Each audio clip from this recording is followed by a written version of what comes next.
Hello. Well, actually, I don't think it's going yet. Hello and welcome to the Golden Sports Report, episode 74, the NHL Mock Draft Edition. I'm Andy, I'm Dylan. I'm Sean. Chris. and yeah, so we're gonna do the mock draft. Uh, Golden Sports Report mock draft. We did this for the NFL and it was very successful. So we hope this is as successful as the other one. Um, when you do watch this, uh, unless you're watching it now, um, please stay for the whole time. It'll be interesting. We put a lot of effort into it, and yeah, so we're trying to make it as close to real as possible, I guess. Um, so yeah, if you have any comments about any of the picks, comment below, and we're going to recap the draft on Sunday, anyways. So we'll talk about your comments then, as it pertains to that. So yeah.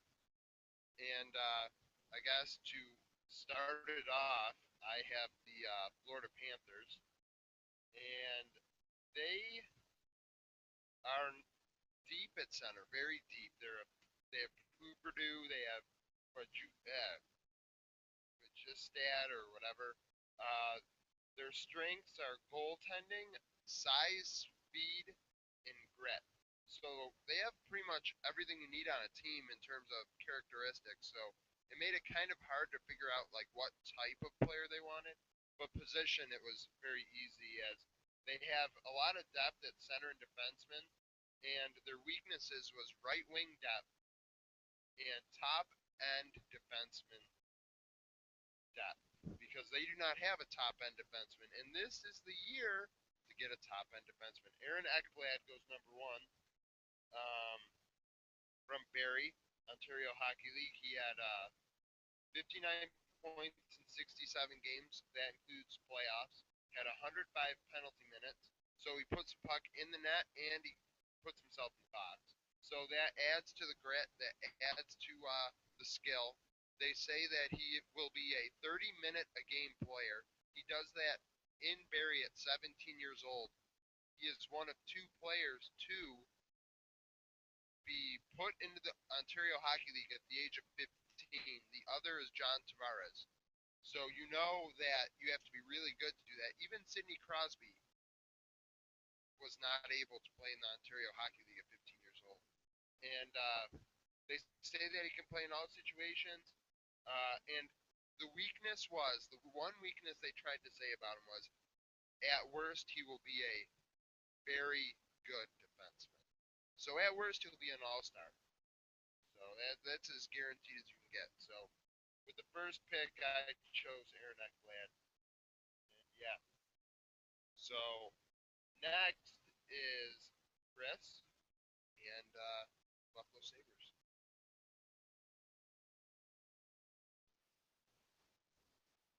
Okay. All right. I was gonna put on some glasses here, but I would have to download the whole Google Effects thing again because screw you. So, I'm gonna try and look like Tim Murray, but all right. So, with the second pick here, a little disappointing that Ekblad went first. We've got tons of depth at defense, but we don't really have that superstar defenseman. Um, we've got some decent depth forward-wise. We got some all-right centers, but we need wingers. Would be like the Sabres' most dire need, I guess, and definitely scores. And a big question that we've had over the past few years is who is going to be, our captain. We, past few years we've traded for people that we brought in and we made our captain, and then we traded them off the next year or even that same year. You saw that happen with Steve Ott. He was named our captain, and then boom, gone, traded. Um, so it won't come as a surprise to many, especially Andy, Sean, and Dylan, that with the second overall pick, The Buffalo Sabres are going to take a natural-born leader, the guy who plays with older guys, and they all just look up to him. He stays calm on the stays calm on the ice and has an insane amount of hockey IQ. He knows exactly where you are on the ice, no matter what. And this guy is going to be a phenomenal playmaker and a great captain someday. He makes a perfect cornerstone for the Sabres rebuild. Sam Reinhart, welcome to the Buffalo Sabres. Sam Reinhart at number 2. And with the third pick, Edmonton Oilers and Sean. Woohoo! All right. As we all know, Edmonton has a lot of young players, yet the coaching staff seems not to be able to find their their full potential. And that's kind of frustrating, especially when you're trying to pick who they want. They have a lot of offensive ability, and defense is all right. But to me, I think they still need a lot more scoring chances and a score maker, goal creator. I don't know. So this player has great hand-eye coordination. He's great with protecting the puck and handling it. And he has great offensive awareness. He is 6'1", 209 pounds. His last season, forgot what team he goes to, but 38 goals, 67 assists for 105 points. And Draisaitl will be going to Edmonton at 3rd.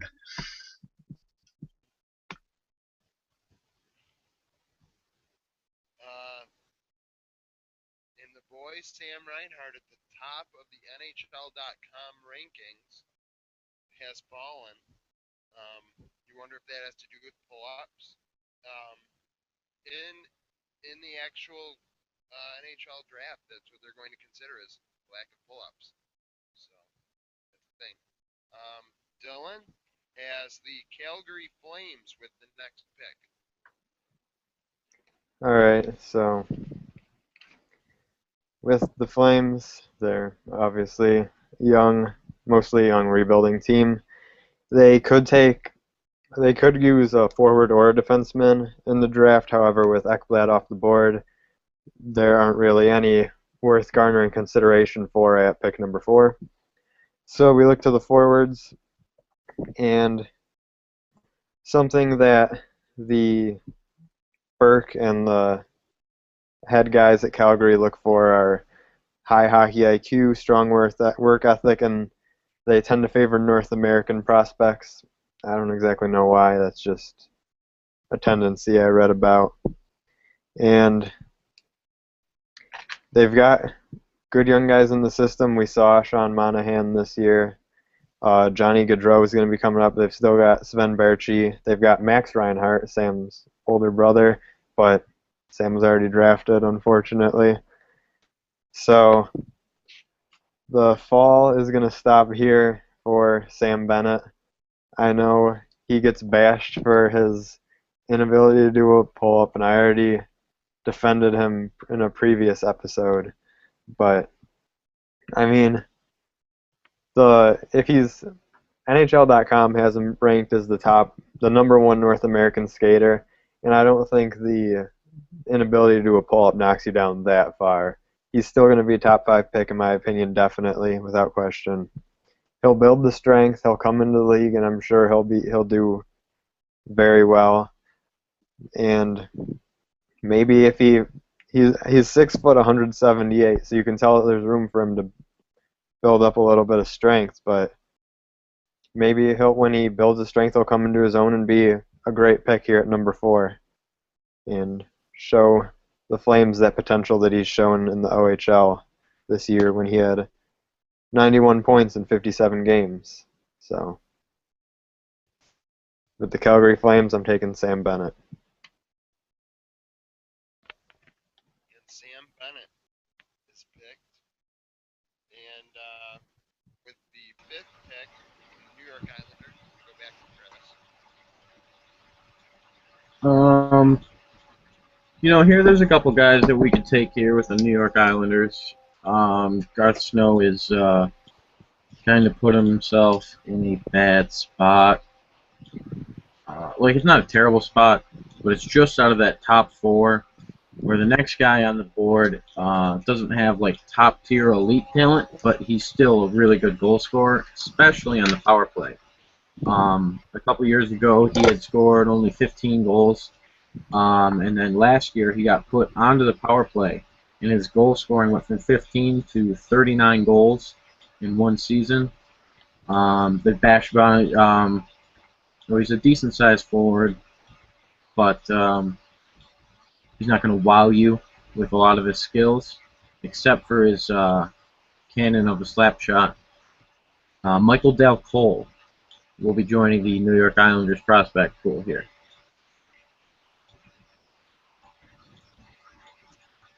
The last of the elite, Michael Dale Cole.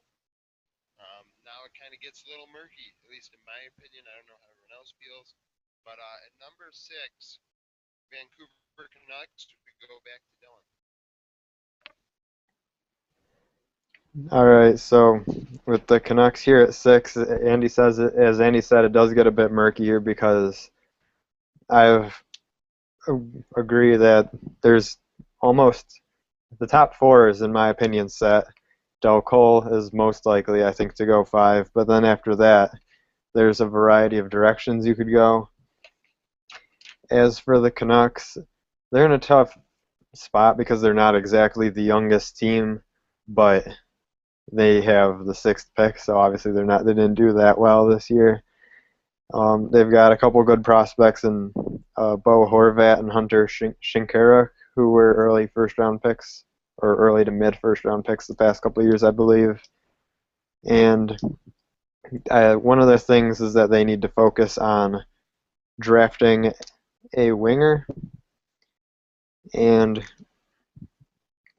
I've put a good amount of thought into this because there's plenty of good wingers in this draft that you can grab right here.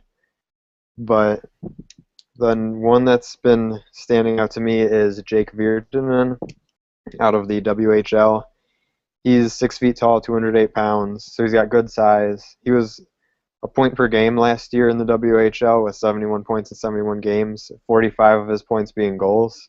So he's decent sized. He's not afraid to be physical on the ice, and he can put up good offensive numbers, specifically in the goal category throughout his career so far. So I think the Vancouver Canucks could be pretty happy taking Jake Virtanen here at 6. And as the waters get murky, I lose Jake Virtanen.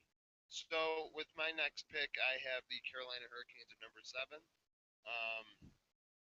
They are deep at center, um, like Florida. They have Stahl and they have Skinner and they have players like that. Skinner plays wing and center, but the option is there with Jordan Stahl as well. They have Alexander Semin, but they're also deep at defense, but they lack at wing and goaltending. Now, wing is very broad. Um, Goaltender, there's only one goaltender that we even think is considered first round eligible. Um, with this pick, I have a few options here. It's tough, but I think I want to go with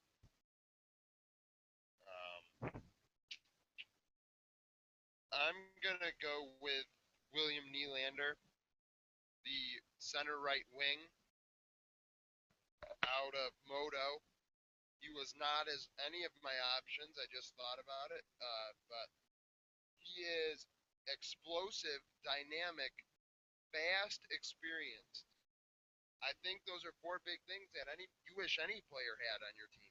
Like the experience he's getting playing with not only his father who's 40, but that gives you an example of the age group of I watched a video on him, and they said they watch him at Modo. Modo is one of the best Swedish pro hockey teams ever. Sedin's played there. Many good players have played there, and he's a fourth line player there. So his stats are, 7 points in 24 games.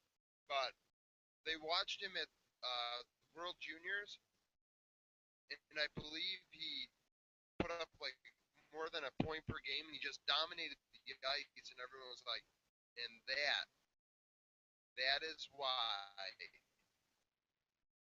he is as good as he is. And I wasn't gonna pick him, but I'm gonna go Nylander with Carolina's pick at 7. And with number 8, Chris isn't too happy. The Toronto Maple Leafs. Toronto Maple Leafs could have used a nice player like William Nylander. But I did have a plan B and plan C, actually. Toronto Maple Leafs need some defensive help there. They've got some decent players. They got a couple guys who could turn out being pretty good. And there's another defenseman in this draft who could turn out to be a pretty good defenseman, two-way, but I don't think it's late enough to start taking him. So I'm going to go with a big power forward who can find the back of the net pretty well, actually.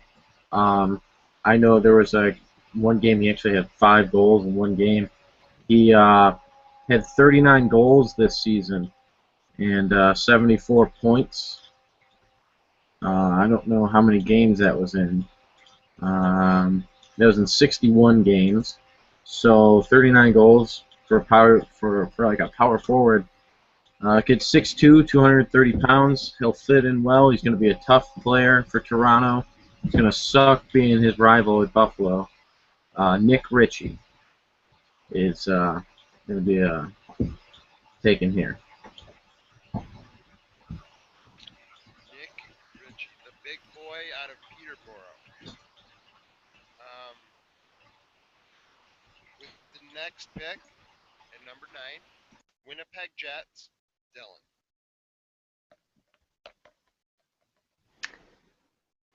Well, Winnipeg Jets are not happy with the Toronto Maple Leafs right now because Nick Ritchie was right atop that draft board.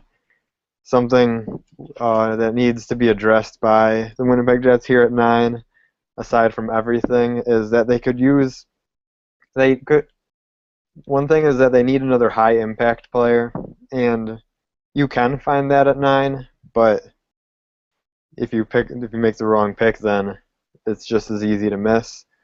If not, it's easier to miss. And another thing of their game is that they could add a player with true size, and that's why I was looking at Ritchie so much. But it's okay. We'll be fine. My backup plan is another player with pretty good size, not quite as big as Ritchie, but he's a good power forward. He's 6'2", 205. He had 34 goals, 37 assists last year in 58 games in the OHL. Brendan Perlini, left wing. I think they'll bring him in. He should be able to add a little bit more grit to their team and give them a big two-way player, power forward that can help them out quite a bit. Here. So Brendan Perlini to the Winnipeg Jets at 9. As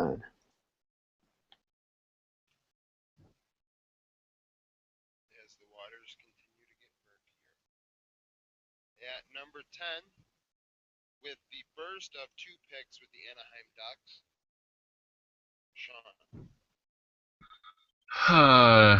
Dylan just screwed me royally. Alright. Anaheim,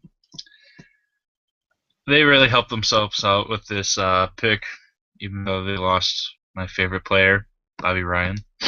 Snipple. But over the offseason, they lost two of their wingers, Solani and Koivu. Um, so with this pick, and then they have another pick in the 28th or something like that. I'm gonna go for a winger. Was gonna be Parolini, but Dylan kind of stole him. Um, so Nikita, I'm gonna say this horribly wrong. Sherbak. I don't know. He's 6 foot, 172 pounds. His last season was 28 goals, 50 assists for 78 points. He has great skill. He likes crashing the net, which all the Anaheim players like to do. And he's not selfish. As you all know, Solani loved passing the puck, and he always crashed the net, getting in front of that goalie. He's not a really big person. It can help just putting a little bit more weight onto him. Um, but yeah, he'd be a great second or maybe even a first, possibly. Never know for Anaheim. So yeah, Fuck. He's really done it. My Nylander pick just screwed everything up. Damn. With the 11th pick in Nashville, Chris. Alright. Who's even still there? Let's see. Okay. Um, let's see. Murky Waters for sure here. Uh,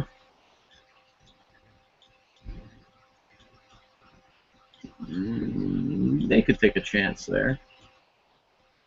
Yeah, we're gonna take a chance there. We're gonna go ahead with the Nashville Predators here. We're gonna take a chance out of a guy who put up ridiculous numbers.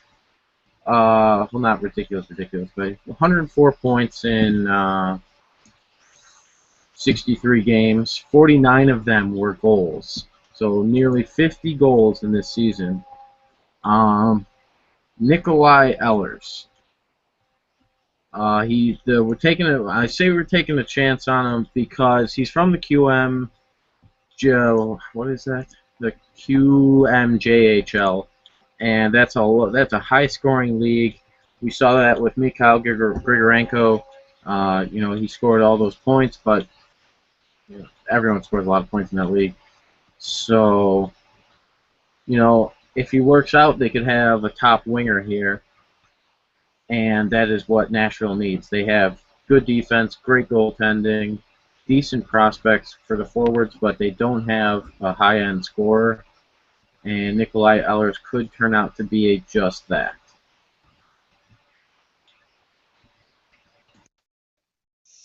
He was a very powerful player. He played with McKinnon last year, um, and this year he played with Druin. So, that's the thing. With the 12th pick, I have the Phoenix Coyotes. I kind of got screwed there, but we just kind of screw each other right now, so that's fine. Coyotes, now they're the Arizona Coyotes, by the way. They have a lot of speed, grit, tenacity, and top end talent. In their prospect pool, it didn't show a lot of top end talent, so I don't know what they're talking about. It says they need a third or fourth line winger, preferably a left winger. So, looking here, and Ellers is gone. And it's tough because they want you to find a third to fourth line winger, and you're running out of options. I'm thinking about maybe going right wing. I think I'm going to go a little bit away from where I wanted to be, and I'm going with Alex Touche, the second-ranked American right winger out of the United States Development Team, the United States Hockey League. He's 6'4", 213. had 96 points in 87 games, including playoffs and various United States related things. He had 106 penalty minutes along with that.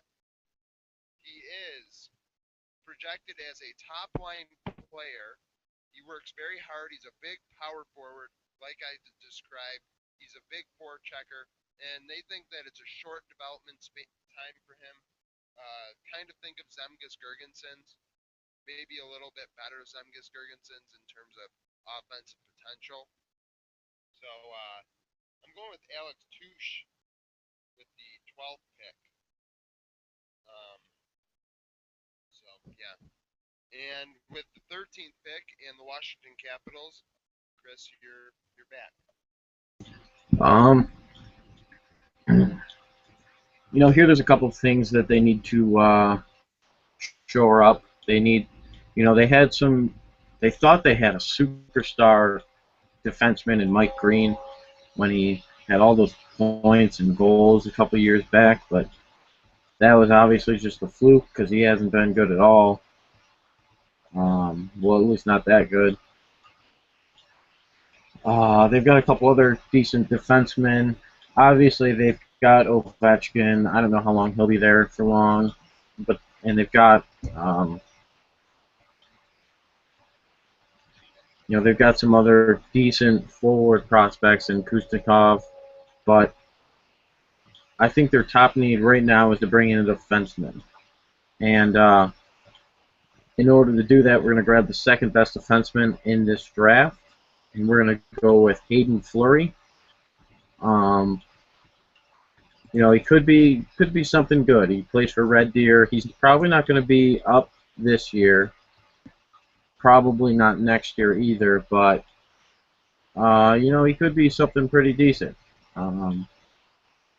He's a pretty talented offensive defenseman, but pretty good two-way too. So.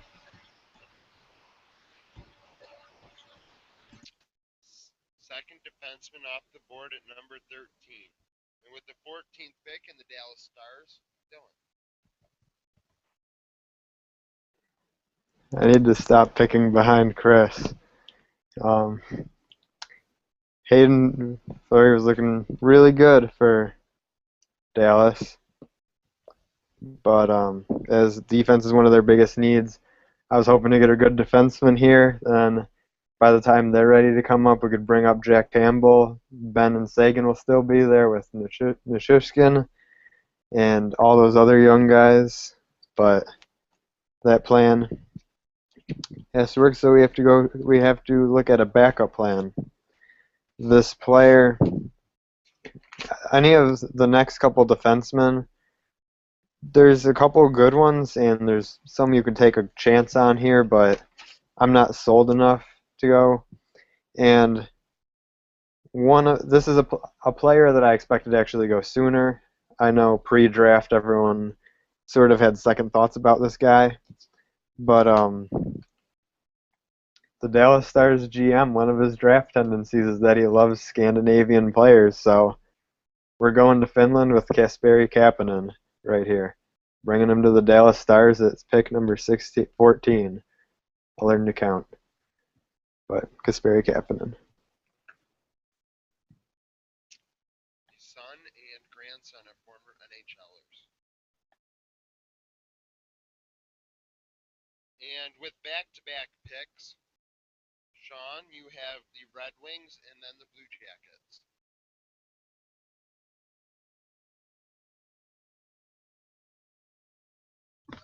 I screwed up when I was making my little notes and put Detroit all the way back. Detroit. They have so many offensive prospects in their lineup that I really don't think they've gotten a really good defenseman in a while.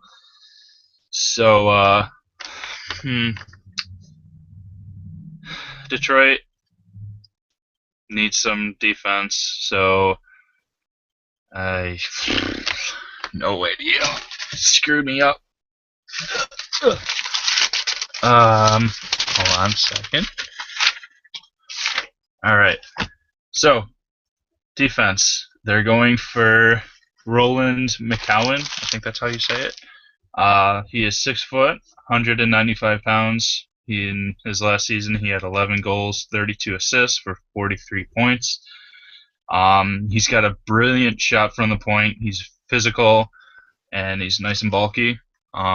So I think he would fit well with the Red Wings system. So McCowan.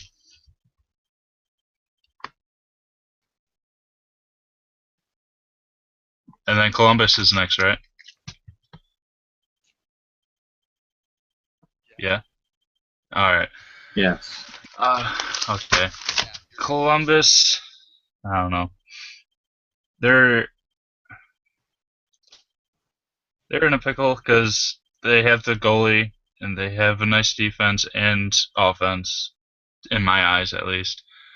Um, they can go either way with this one. But to me, I think they need more offense. Jacob, I'm gonna say this wrong. Jacob Vernon, I don't know. Vrana. Yeah, that too. He's 5'11", 172 pounds. Last season, not really that great, but 14 goals, 11 assists for 25 points. I think he had a short season. But the thing that makes him good for Columbus is he's reliable. He's got a nice pass. He's hardworking, which Columbus, as you all know from the playoffs push, they're all hardworking. He's a excellent playmaker, and he always sets up his teammates for nice plays, and he's not selfish. So I really think he'd be a great contribution to the Columbus organization. So yeah.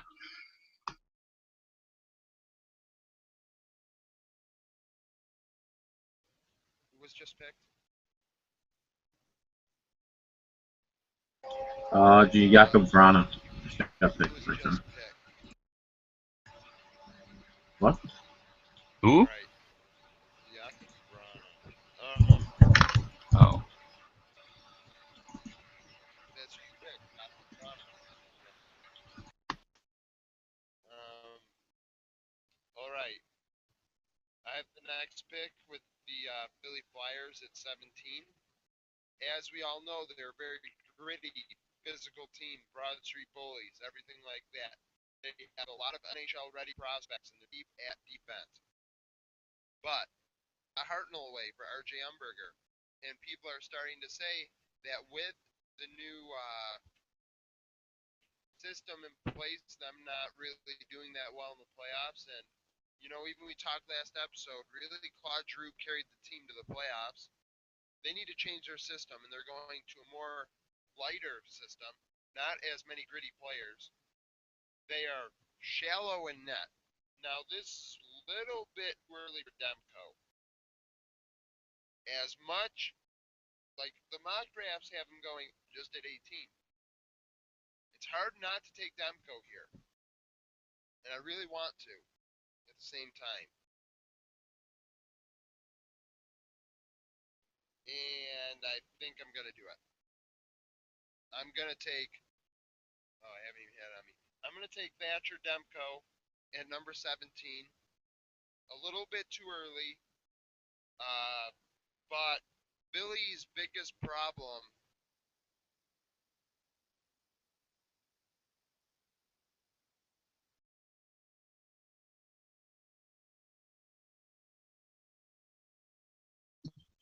Did he just go? Where'd he go? Oh, there's two Andys now. One was bad enough. Every time.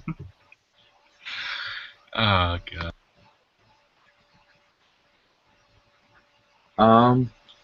So his pick was Thatcher Demko. We're going to continue on here.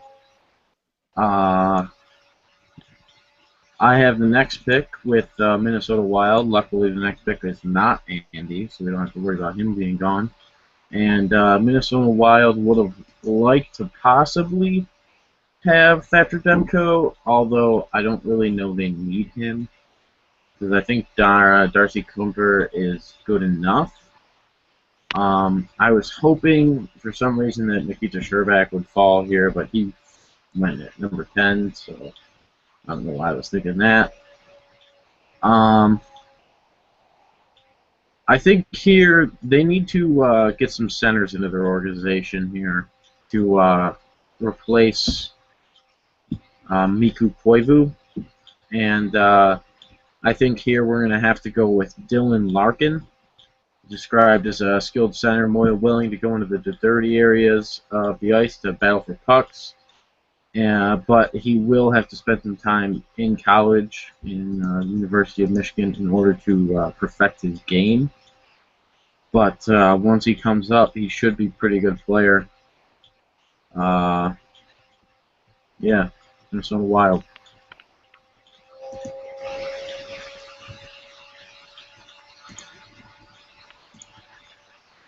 guys can hear me, right? Yeah. Can you guys hear me? Yes. Sorry about that. Yeah, I can. Connection issues, technical difficulties. Uh-oh. It's really laggy. Sean has the next pick with the Tampa Bay Lightning. Yes, I do. All right.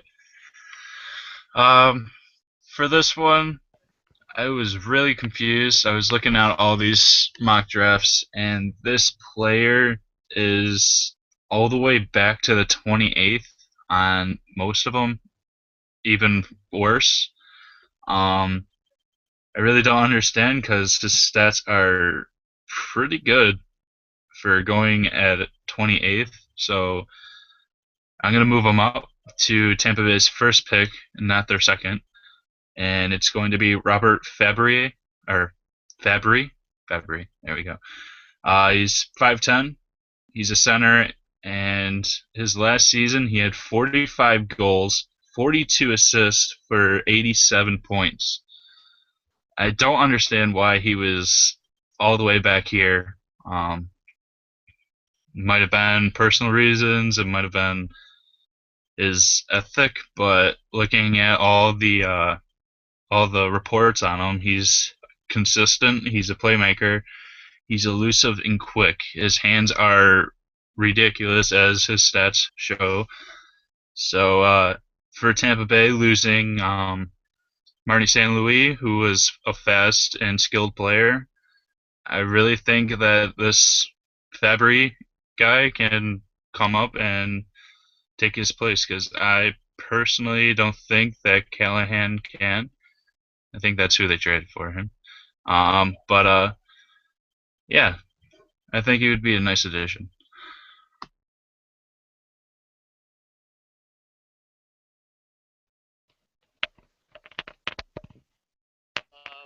Sorry about that again. Dylan has the next pick with the San Jose Sharks, number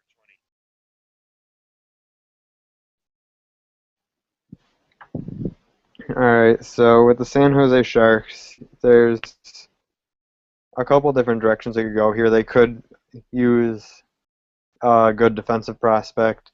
They could use some wingers to bring in, or even a center, because we know they have a very good prospect in Thomas Hertl, and then they still have other young players such as Logan Couture, and etc. And they seem to be a team that wants to trend more towards younger players, and someday Jumbo Joe and Marlowe won't be there, so they'll need somebody to come in and play with Hertl. I had this plan that I thought it was going to work. I didn't think anybody was going to reach on Thatcher Demko, and I was going to take him with the Sharks. And I was going to say maybe they'd sign Ryan Miller or stick with Antti Niemi for 3 more years and then bring up Demko. But that plan is no longer possible. So there's I'm throwing around a couple names in my head because there only two defensemen have gone to this point, and whereas, part of me wants to take a forward, but there's still like if you can get the third-ranked defenseman at pick 20, then I think something's going well. And although some people may argue that the two people I've been considering mostly aren't worth it, with Julius Honka not having ideal defensive size and Anthony DeAngelo's off the field, off the ice. They play on ice issues. So, but ultimately, with the San Jose Sharks, I'm going to take debatably the biggest high risk, high reward player in this draft, Anthony DeAngelo. They need a defenseman, and one of these seasons they're going to win in the playoffs. And I think that them already having been a good team for so long and trying to continue, they have a good setup for the next year. Might as well take a chance on a defenseman who could be a really good offensive defenseman going forward for this team. So, welcome to the Sharks, Anthony DeAngelo. Don't mess it up.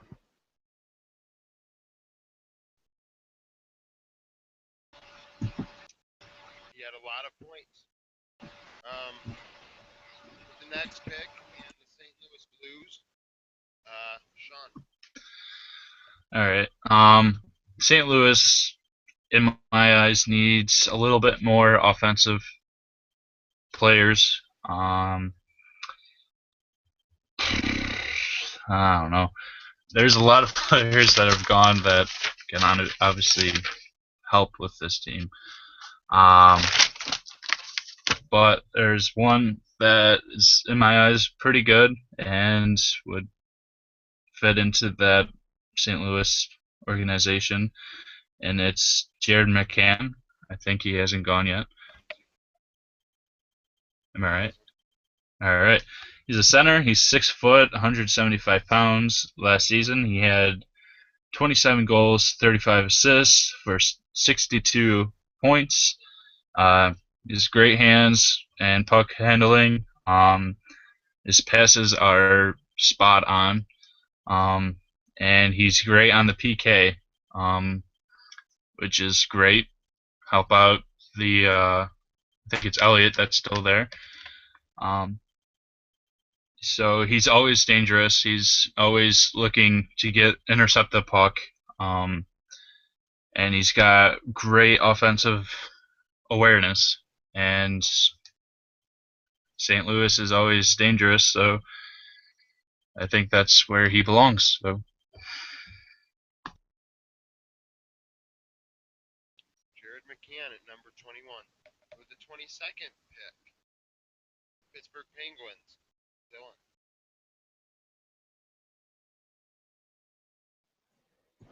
All right, the Penguins. We know that they currently have two of the best offensive players in the league, debatably the two best. And we've discussed that they need depth at forward, but at pick 22, you're not going to get somebody who's going to be an immediate impact. And so I'm looking less at a player to come in and play alongside Crosby or Malkin, but more of somebody to come in and support them in a lesser role someday. And I've been considering a couple different names here. There's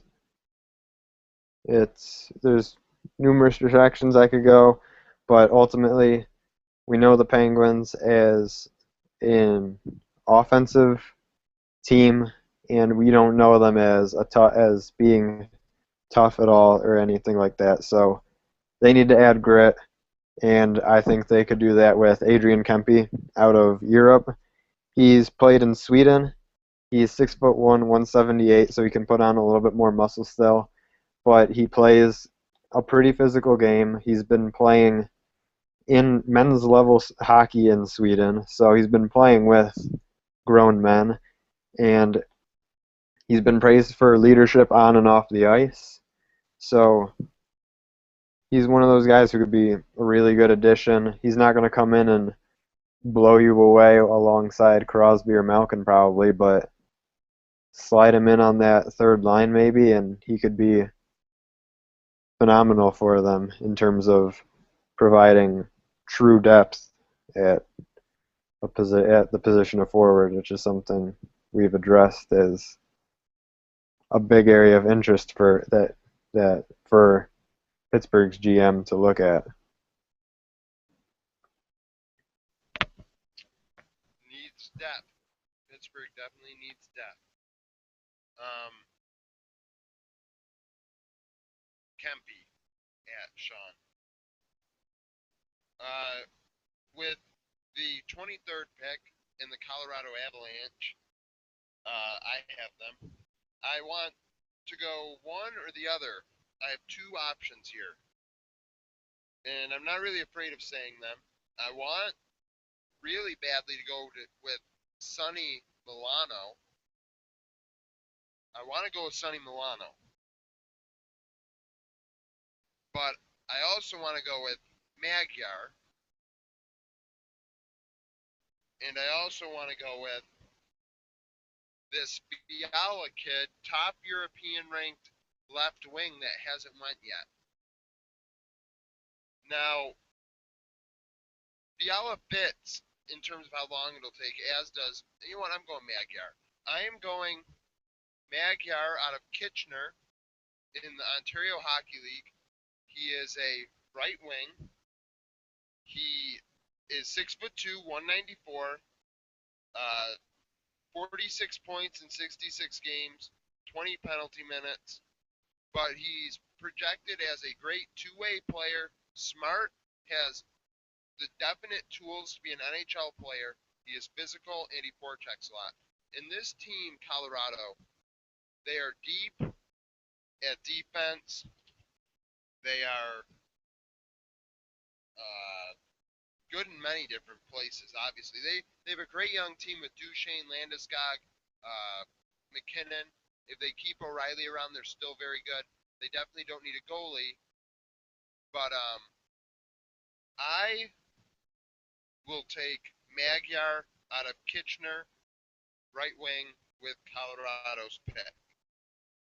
So that's a thing.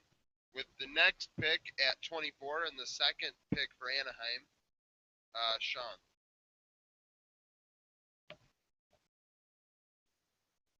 All right. This one's tough.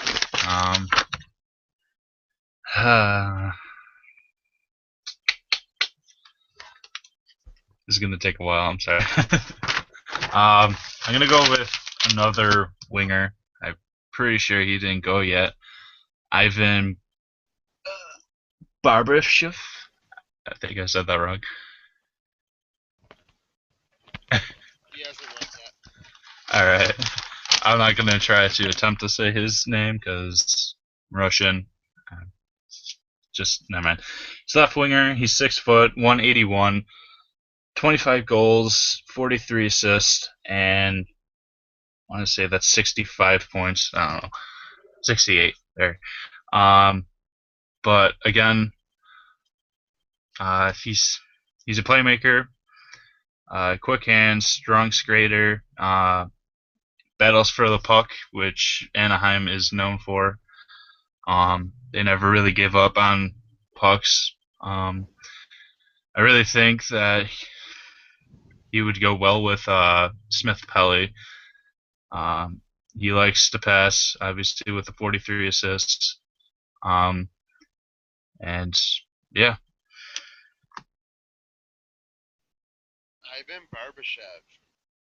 And with the 25th pick in the hated Boston Bruins, Dylan.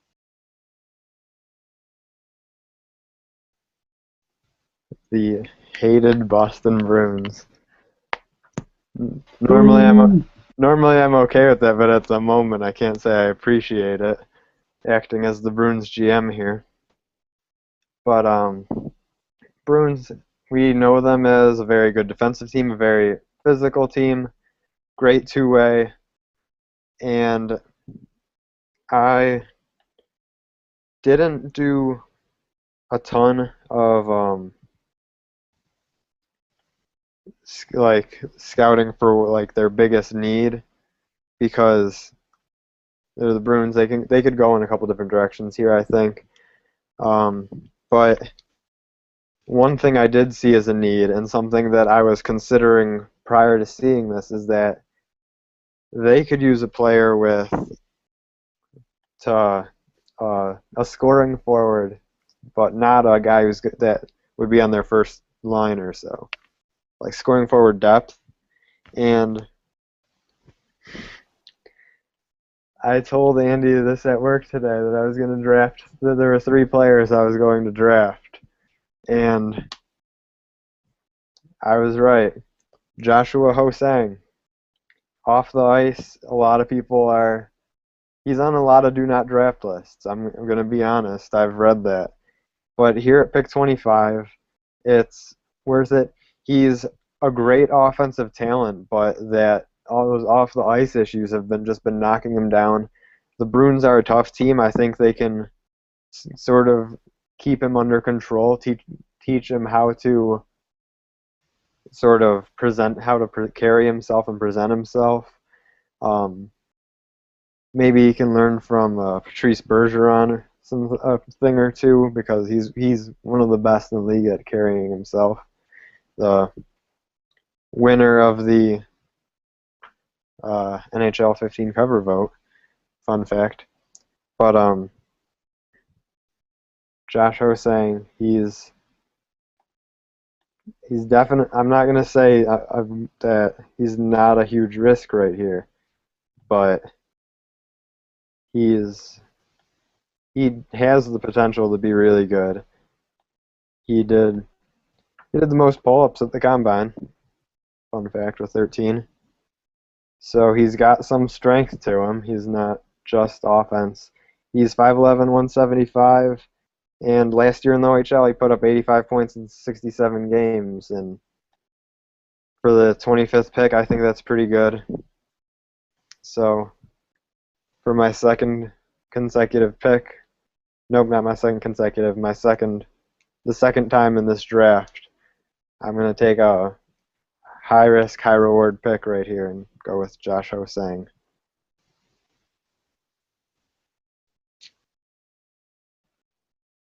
Um, hmm, I was just thinking about him. Like maybe I take him at the end of the draft, but you got him. Uh, I have the Canadians pick at 26, and I thought of many different ways I could go with this. They have depth when it comes to skilled players in speed, talent, and character. So they have players that are good on and off the ice. They're talented on the ice. They're skilled, but they're small. That's their biggest problem. They have no size. They have no physical forwards, and they have no defensive defensemen coming up in the draft. And as everyone's been saying, not a lot of defensemen have went.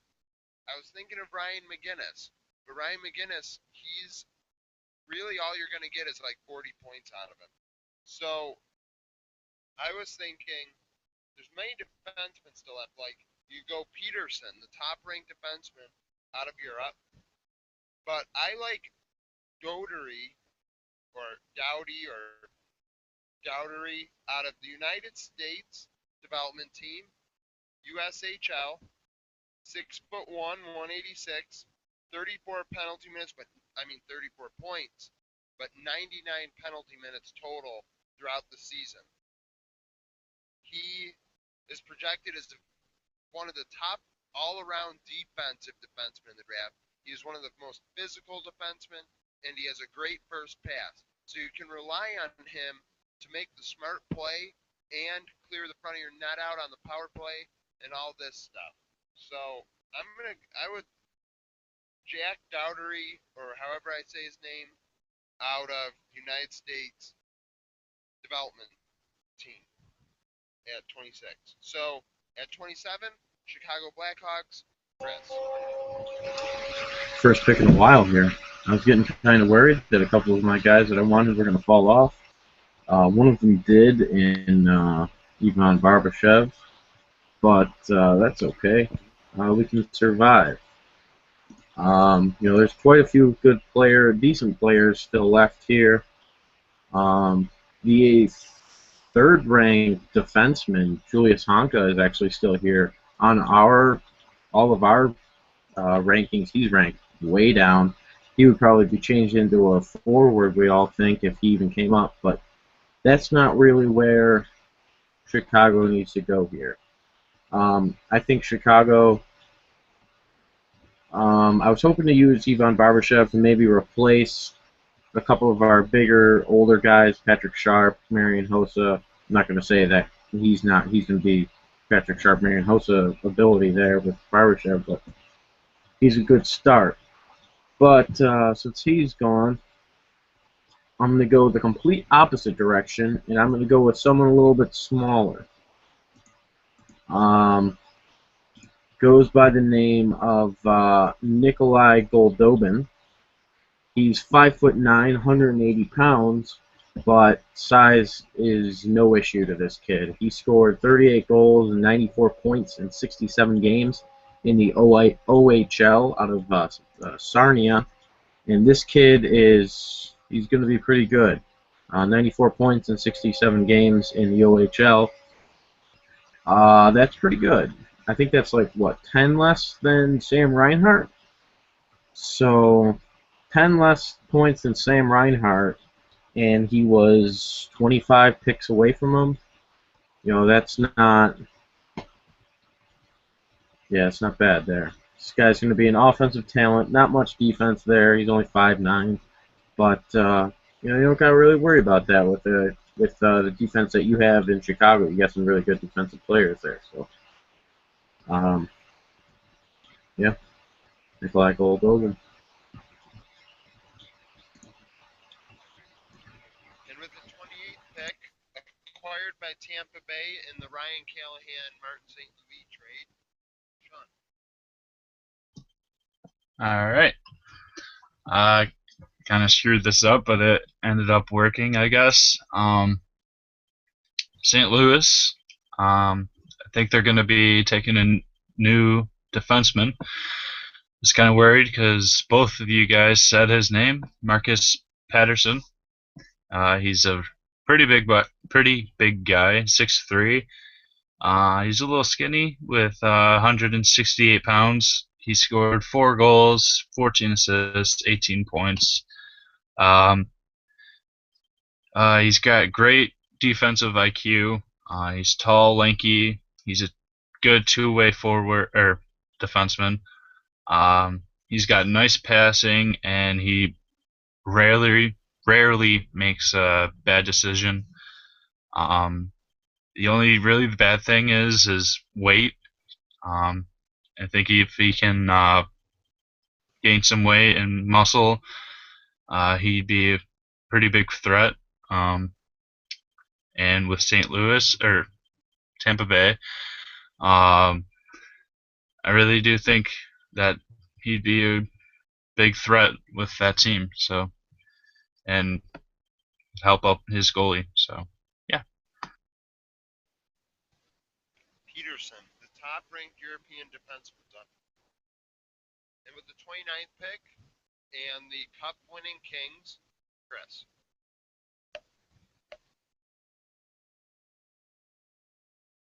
Okay, the Cup-winning Kings got lucky here. Got really lucky. Showing your smash because they beat you. I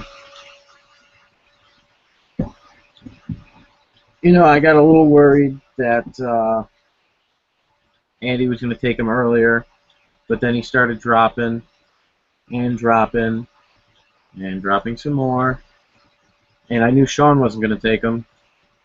But Sean's stupid. So I'm going to go ahead and take Sonny Milano here. LA has tons of depth throughout their team. They've got great prospects coming up in Tanner Pearson and Tyler Toffoli. So, they've got great goalies, ridiculous amounts of forward prospects and forward depth. And, this kid's not going to have to, worry about coming up and being a force for this team right away. He's going to be able to sit down, get better, get as good as he needs to be, and then come up, and he'll be a force to be reckoned with. He ended up with, let me look at his stats here. He had 29 goals and 87 points in 58 games. He plays in the USA Development League. He plays for Boston. Oh no, he's going to be playing for Boston College next year. So he will be ended up playing with Thatcher Demko possibly, if Thatcher stays in college. So yeah, Sonny Milano, right there, 29.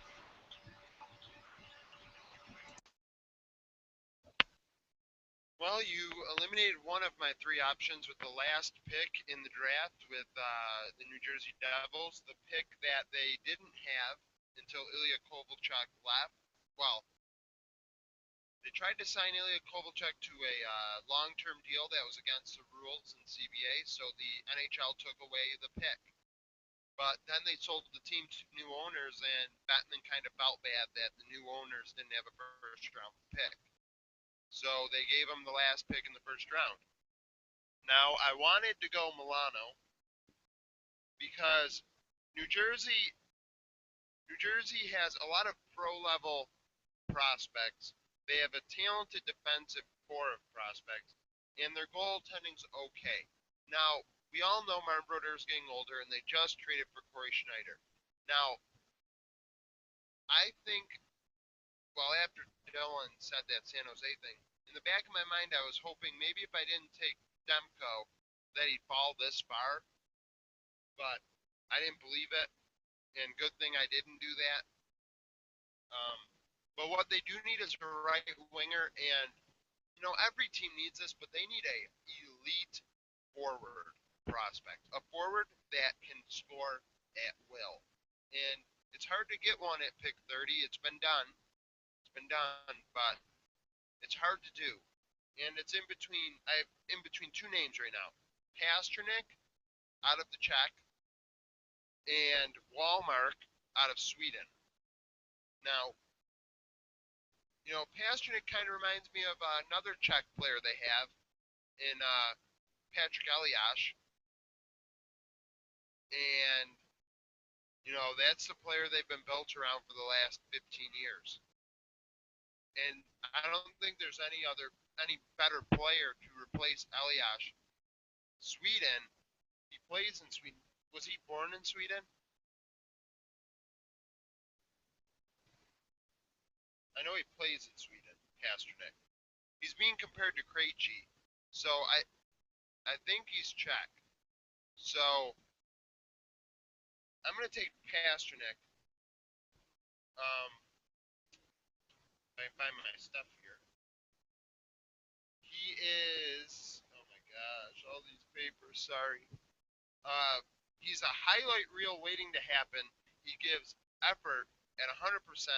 He's a great two-way player, and the only problem is he kind of got tired towards the end of the year, so they think that he may need to step up his conditioning.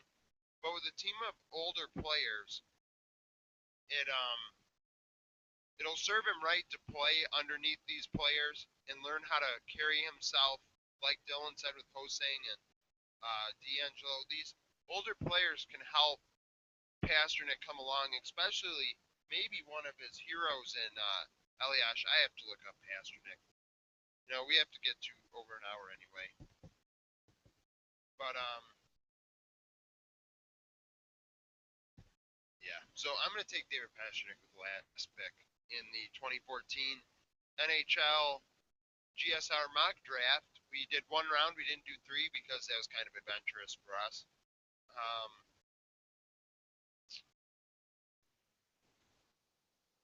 So we're going to wait a second.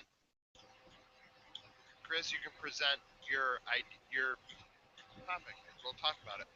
Quick topic idea here, coming off the top of my head. Um, the Sabres have the first pick in the second round here.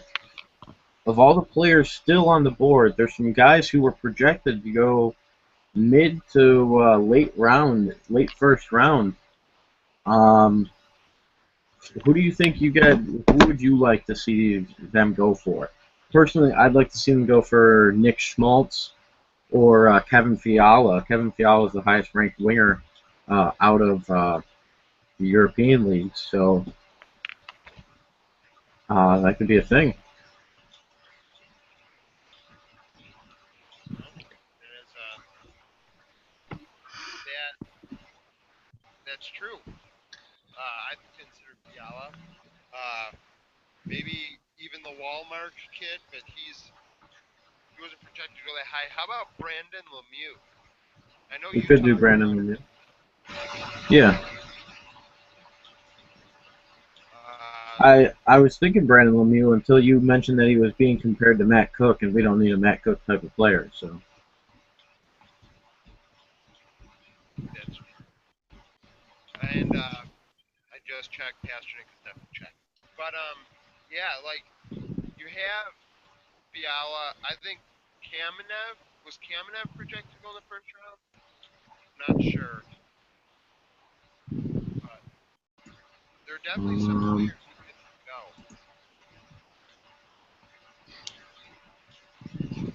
go. I don't know if Kamenev is like the 13th ranked European skater on NHL the NHL draft site. So you have guys like Andre Ka, Sebastian Oho before Kamenev. But Lucas Walmart was ranked 20th. So if we could steal him maybe even in the third round and get a guy like Walmart that late, it'd be pretty great. Yeah, they said Walmart has the top sense and vision in the draft. They think his hockey IQ rivals Reinhardt, Yeah, and he has arguably the best face-off skills in the draft. that's some high praise. And we could definitely use a number one centerman. Yeah, and in the third round, that's sneaky. Dylan, Yeah. do you have any players that, well, when we were talking, do any players jump out to you? Well, mostly, I was looking a lot at Fiala just because he's been getting high praise so far. I didn't know much about that Walmart guy prior to you guys talking about him. And I know this is an unpopular pick because of his size and stuff, but there has to be a reason Julius Honka is projected by most to go middle of the first. So, something worth considering. Although, there are a lot of rumors that the Sabres are looking to get back into the first so that we would have 2 first-round picks. So, they could be eyeing up some guys that we've already selected here. Yep. But if we got Julius Tonka in the second round, we could end up, if we move him to forward, he could probably be like a Tyler Ennis type of player. We could solve our power play. Yeah. Sean, did you see any names that kind of stuck out to you that, any players that you saw that you liked that the Sabres could consider? Well, obviously the guy that you said, I haven't even seen him in any of the mock drafts, but Ryan McInnes, I think that's how you say his name. He wasn't mentioned or drafted, I don't think, but all of the draft picks have him going mid-round. Um, he's a big guy. I don't see why not. Going into the second round, what can you lose? Um, he's I don't know. I looked at one of his videos and he's pretty good. Um, so I don't know. I don't know if there's something wrong with him or if none of the teams that you guys had would fit his criteria, but Sabres can use a lot of offensive help, and this year's and next year's, and what I've seen this year, there are a few good offensive players that haven't been taken in the first round, so you never know. Yeah, McGinnis. I considered him late with one of my teams, but he is the son of Al McGinnis, one of the best defensemen in the last 20 years, and he is a good all-around player. He's really tough. He's a big boy. It's kind of like Marcus Foligno, so that's the kind of player you're getting with Ryan McGinnis, and that's a player that the Sabres, you can't turn that down. Chris, you said there's a question in the comments. Yeah, my dad was asking for another topic here. You guys maybe have any predictions, any trades? What kind of teams might try to trade down or trade up? I know we talked about the Sabres are trying to trade back into the first, but I also know that Toronto wanted to trade up to try and get Aaron Ekblad. So, you guys have any other ideas there? Calgary trading up to number 2. Dylan, do you have any ideas? Well, I don't think Calgary will try to trade up to number 2. Andy and I have discussed this, but it's not necessarily trading up or anything, but I think I would be shocked if Jason Spezza wasn't moved at this draft. So I think it's going to be done. I don't know where to. I've heard rumors of places, but everything's just speculation at this point. And there's numerous other players. I think it's less likely that we see Kessler go anywhere. Similar things with players like James Reimer and Nazem Kadri, who, although they may be used to move up to the number 1 overall pick, you never know. But I think Jason Spezza is the most likely trade I see happening on Friday. I saw Spezza's name linked to Sean's Ducks, but the thing is, I heard Ottawa said they wanted their first-round pick back, and Anaheim said no thanks. So that's the thing. Now, Sean, after scouting as Anaheim, being able to pick for Anaheim, would it be worth trading that 10th overall pick for Jason Spezza? How old is he? I believe He's got he's to 30. be late 30s. Who's Spezza? Yeah. I think he's like, what, 31? Yeah. He's not that old. Yeah. I don't know. Personally, I really don't think so because the kids that we brought up, even in the playoffs, did so well, including Smith Pelly. Still well that But you lost. huh? Still well that you lost. Shut up. But I don't know. I really don't think it would be worth it. Um, go ahead, Dylan.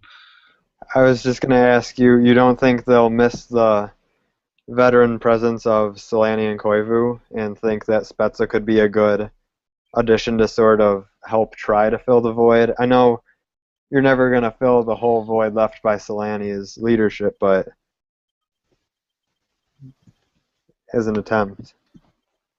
I don't know. Honestly, in my eyes, I really do think that they should. Not this is probably gonna sound rude, but like get over it, like move on and try to see who can actually fill in that veteran place. Obviously, you have Getzlav and Perry, but you have Cogliano, Nick Benino. You all those kids that can show their. Chris, can you stop breathing into your microphone, please? But it's I don't know. It's just it's hard to explain. I just don't think it would be worth it, especially getting that 10th round or 10th pick. That can be really helpful. And if they can get an offensive player or defensive player from that, um, it can help. Getting an older veteran player, in my eyes, wouldn't be worth it. I don't know. I'm probably just rambling on, but yeah.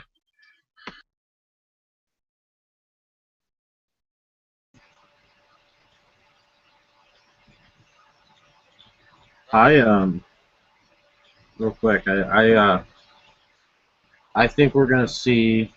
I agree with Dylan. I think Spezza's gonna be moved. I don't know if Hessler's gonna be moved. I think he will be Hessler. But I think I see definitely the Sabres moving back into the first round, possibly trading. I'd love to see Tyler Myers dealt somewhere in the top 10, the top 10 team. That'd be great. Yeah. But I don't know. We'll see Friday night what happens. Yeah, it's exciting. This rebuilding, it's almost as exciting as a cup run because the pieces that are being put in place are good enough to be part of a cup run. So it's really exciting. Um, on Sunday's episode, we will be talking about how the draft went. We'll recap all the players, and if we have time, we'd like to at least begin to preview free agency as that begins next Tuesday. So maybe give ourselves a little bit of a refresher on maybe the top player at each position or something, and maybe where we think they'll go if we have time to do that. Um, so yeah, please leave a comment if you, as Chris's father left, if you leave comments throughout, we'll talk about them on the next episode. Yeah, like, comment, favorite, subscribe. We have a lot more people that watch these mock drafts than who watch our normal content. We are live every Wednesday and Sunday at 8 o'clock if this is your first time watching. And we are mainly Buffalo based, so Sabres, Bills, things of that nature. We talk about various other sports. Anaheim. And, well, we got an Anaheim fan in here who's kind of lost. And Chicago. one of these times, we got Chicago. He's a bandwagoner. All right, so